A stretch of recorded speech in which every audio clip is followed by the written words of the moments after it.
हाँ जी, CA inter के सभी स्टूडेंट्स कैसे हैं आप? दोस्तों पहले तो बहुत बहुत शुभकामनाएं आपको, आपके परिवार को दिवाली की बहुत बहुत शुभकामनाएं।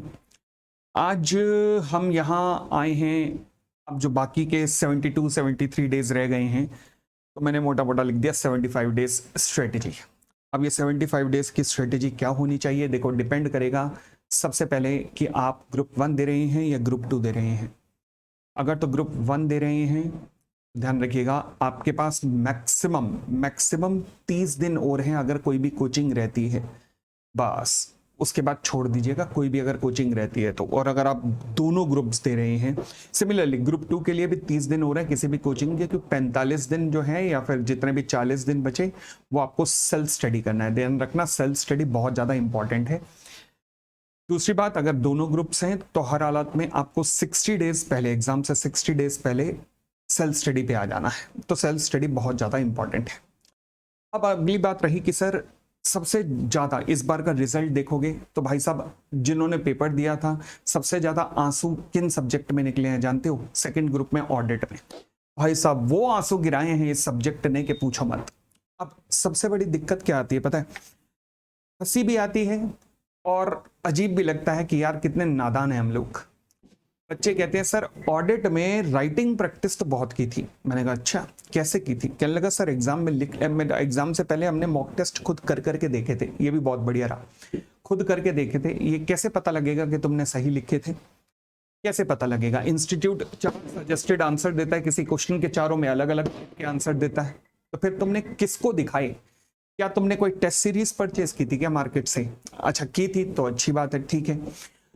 अगर नहीं की थी और खुद ही लिख के, खुद ही चेक करके, खुद ही को चेक करवा के खुद ही मार्क्स दे दिए, तो भैया नतीजा यही होना था जो ऑडिट के एग्जाम में हुआ है।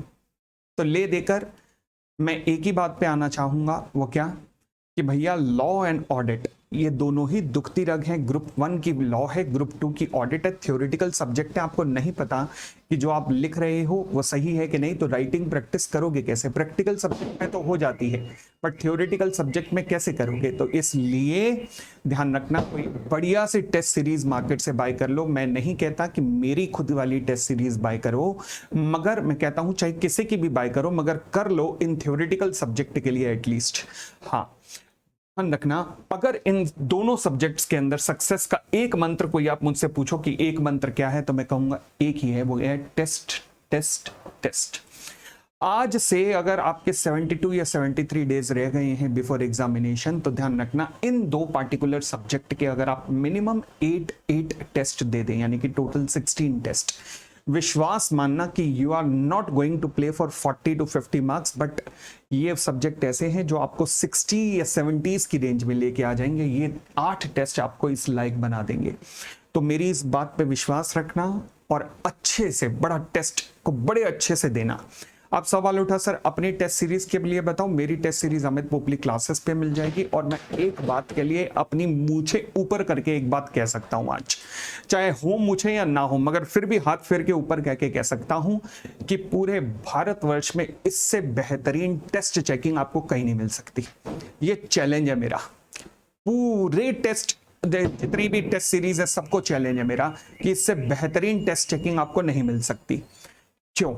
पहले मेरे टेस्ट चेक करते हैं, जो हम टेस्ट लेते हैं उसे चेक केवल चार्टर्ड अकाउंटेंट्स करते हैं।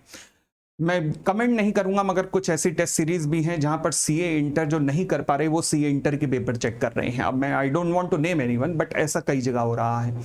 दूसरी बात, मेरे टेस्ट चेक केवल वही करते हैं जिन्हें कि टेस्ट चेकिंग का बहुत अच्छा एक्सपीरियंस है, जो कि आईसीआई के पैनलिस्ट के लेवल के लोग हैं, ये लोग चेक करते हैं।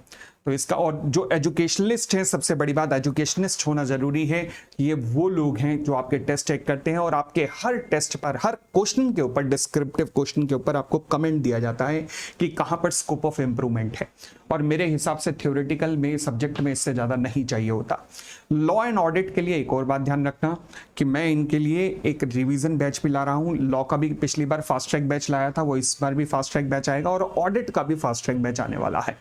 अगेन दोबारा बोलता हूं, ऑडिट का भी फास्ट ट्रैक बैच आने वाला है, ऑडिट का भी फास्ट ट्रैक बैच आने वाला है। ठीक है जी, तो मैं डेट जल्दी अनाउंस कर दूंगा। फास्ट ट्रैक बैच अवेलेबल रहेगा जनवरी वालों के लिए। अगेन ध्यान रखना, वो लाइव ओनली मोड होगा, लाइव क्लास करके यूट्यूब से हटा दी जाएगी।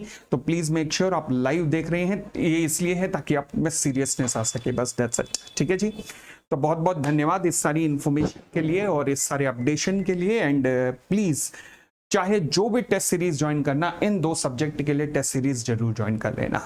Thank you, bye bye and good wishes for your preparation. Thank you.